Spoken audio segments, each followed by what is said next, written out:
atong kaubanan sa sister stations Pikas Lawak wakisan alang sa Bombo Reports Mindanao Connection pinagi kang Bombo Pit Gambi. Mao gihapon karong mga taknaawa migi uwan aksyon naghayag ang mong palibot. Buntag padong sa udto perting inita abot sa hapon gabi kalit lang mi ulanon so mao kagahapon adlaw mo na sinatian mga kabombo. Buntag padong sa udto perting inita pagka gabi kalit lang ni bundak ang uwan no nga milungtad 2 hangtod 3 ka oras.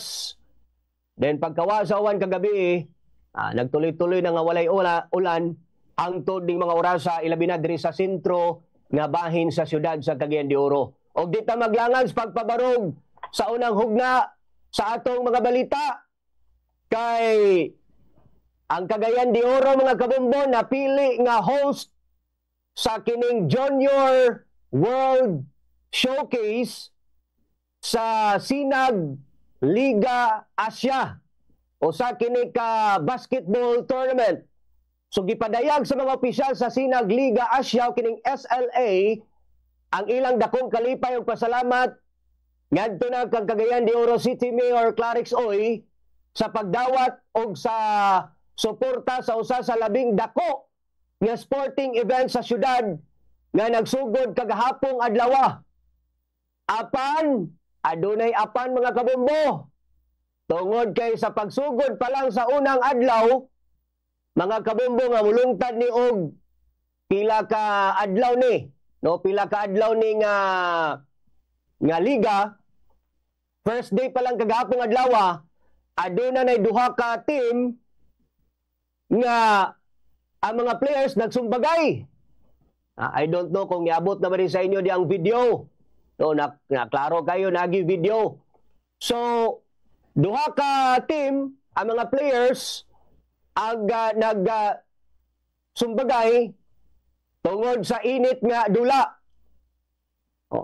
Nga kini nga dula, mga kabombo, gidulaan gikan sa Barangay Carmen Eco Warriors na nag-represent sa Cagayan de Oro, batok sa Rad Cebu. So CDO batok Cebu. So pag-abot sa 4th quarter sa dula nga nabilin nga oras nga 5 seconds sa score nga 67-65. So 2 points lang. So didto mga kabombo bula sa kining Barangay Carmen Eco Warriors napugnan sa mga player gikan sa Cebu. Og tungod sa emosyon adunay na nakahatag og gesture. Adunay gesture gikan sa player sa Cebu nga nakahatag og murag kainit sa ulos gikan sa mga player sa Barangay Carmen Eco Warriors nga naka-insulto baka nila. So mao to nga kalit lang ni hamag ang kining usa ka player nga gikan sa Barangay Carmen Eco Warriors nga didto nagsugod nga mao'y hinungdan sa kagubot mga kabombo. So, kini lauman na mo, naghulat pa mi sa official statement, gikan sa organizer, kining Sinag Liga Asia. Kung unsay ilahang official statement, aning nahitabo nga sumbagay, sa unang adlaw pa lang, mga kabombo, and then lauman nga adunay sanctions no nga i-impose ngadto na sa mga posible nga involved aning maong sumbagay sa maong mga batanong basketball player. So matod pas uban, mga kabombo nga ika-proud unta apa nagpakauwaw naman hinuon.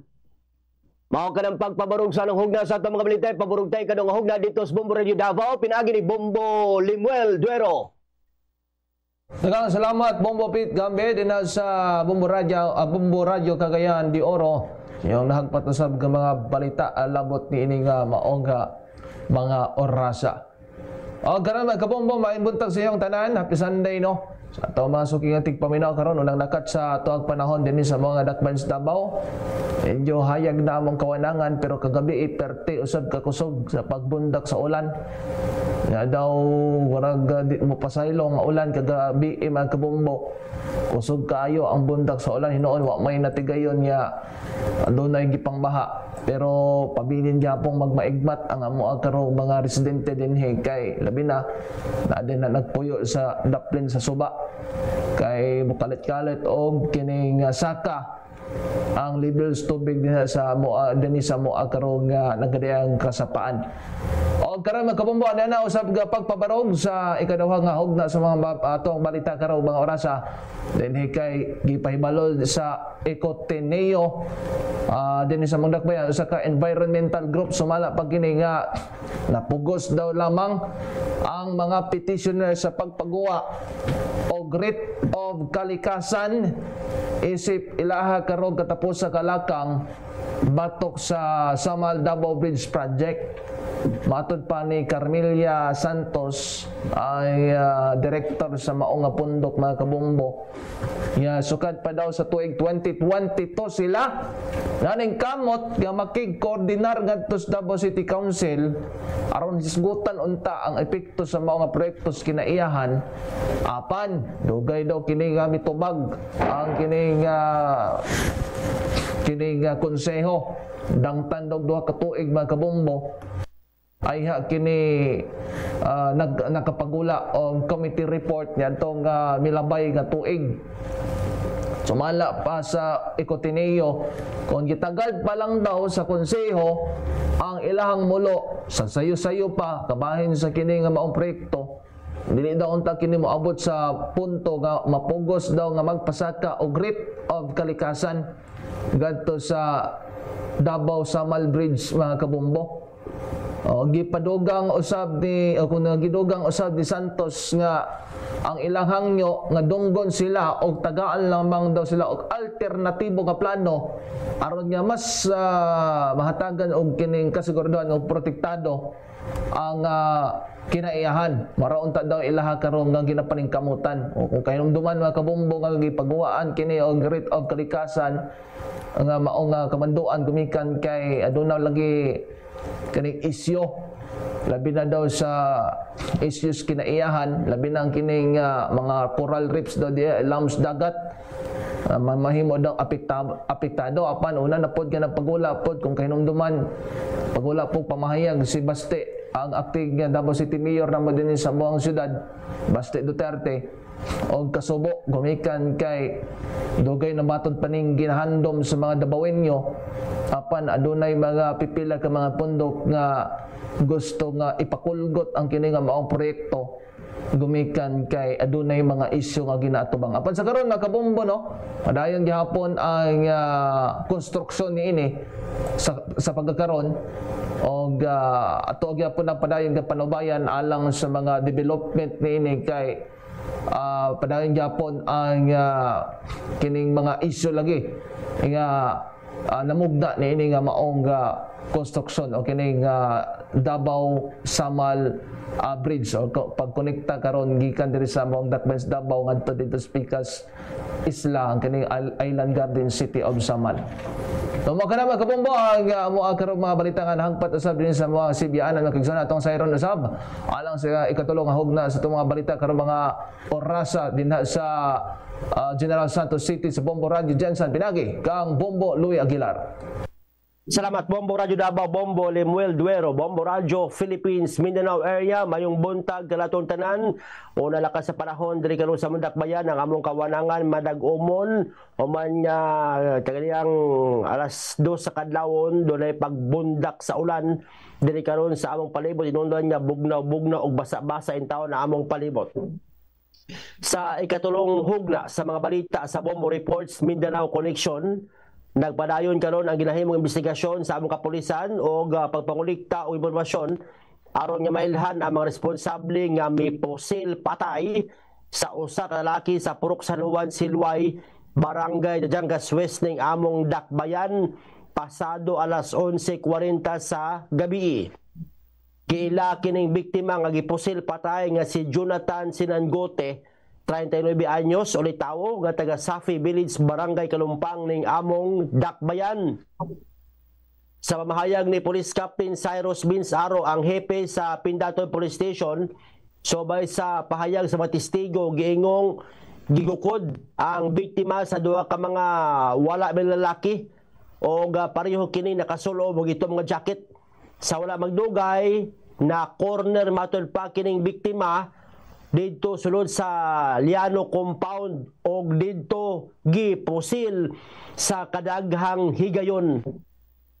Na-recover dito ang 8 ka mga empty shell sa 9mm o multiple gunshot wounds ang naangkon sa nasampit nga biktima.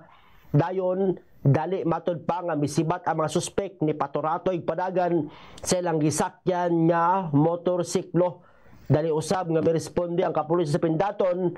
Within 3 to 5 minutes nakaresponde matod pang kapulisan, pero pag-abot sa area wa na naabtan ang mga suspek, kundi ang biktima na lang dito nga nagbuyod na dito sa kininya crime scene. Hinoon gipaniguro sa among kapulisan sa Dakbayan nga luwas gyapon kapuy-an ang among syudad bisan man sa mga shooting sa Ingitabo o wala matod pa kabalakan ng publiko o dili usab kini alarming.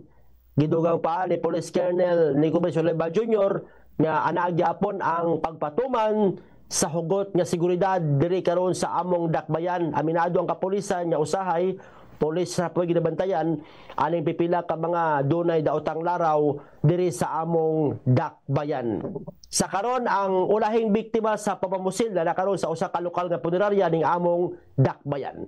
Bombo Radio Philippines Mindanao area mo ni katulong hugna sa mga balita sa Bombo Reports Mindanao Connection. Ipasa tay kaupat sa Bombo Radio Malay-Balay pinaagi ni Bombo Jeromar Balatero. Daghang salamat Bombo Radio Jinsan ug Bombo Louie Aguilar. Lakat sa among panahon diri sa Dakbayan sa Malay-Balay kay among kawarangan diri karon na medyo madag-umon tuod man walay timaylan nga mga pag-ulan. Pagbabarog na sa ikaw pat o gulayng hugna sa mga balita nga among nahipos diri karon sa among Dakbayan gumikan gisikop sa kapulisan ang 3 ka lalaki atol sa intraven operation sa kapulisan tungod sa pagpangilkil ug pagpakaron ni igno nga sakop sa armadong grupo NPA dito kini natigayon sa San Fernando, Bukidnon kagapong adlaw alas 3:45 sa hapon. Gipay gayon ang operasyon sa barangay Halapitan human mo reklamo ang usa ka 50 anyos nga lalaki nga gi-extortan og 22,000 pesos. Naaktuhan ang mga suspitsado nga midawat sa envelope nga adunay tinuod og peke nga salapi. Usa pa ka .38 nga caliber nga revolver nga adunay buhing bala ang nasakmit sa baga sa usa sa mga suspitsado. Gila mga nadakpan nga sila alias Boyet 48 anyos, si Anggo 32 anyos ug si Jolly 40 anyos, mga residente sa lungsod sa San Fernando. Sila gitugyan na sa San Fernando Municipal Police Station alang sa investigasyon og pagsaka sa kaso nga robbery extortion. Samtang padayon pang gipangita ang laing 3 ka mga kauban nga misibat sa diyang nahitabo ang maong operasyon. Bombo Radio Philippines sa Mindanao area mao kanang pagbarog sa ikapat o guling hugna sa balita nga atong ibalik ang linya sa anchoring station sa Bombo Radio Cagayan de Oro pinaagi ni Bombo Pit Gambe. Mga kabomboy nyo nabati naglangkob sa mga detalye sa Bombo Reports Mindanao Connection ning adlaw nga Domingo. Happy Sunday kaninyong tanan. Pizza size sa bulan sa Hulyo 2025. Ino nabati sa mga to mga kauban gikan sa Bombo Radio Davao pinaagi ni Bombo Lemuel Duero, gikan sa Bombo Radio Jansan Bombo Louie Aguilar, gikan sa Bombo Radio Malay-Balay Bukidnon Bombo Jeromar Balatero. Og nanukad gikan sa Bombo Radio Cagayan de Oro, Bombo Pit Gambe. Kaming tanan nagingon, basta radio, Bombo!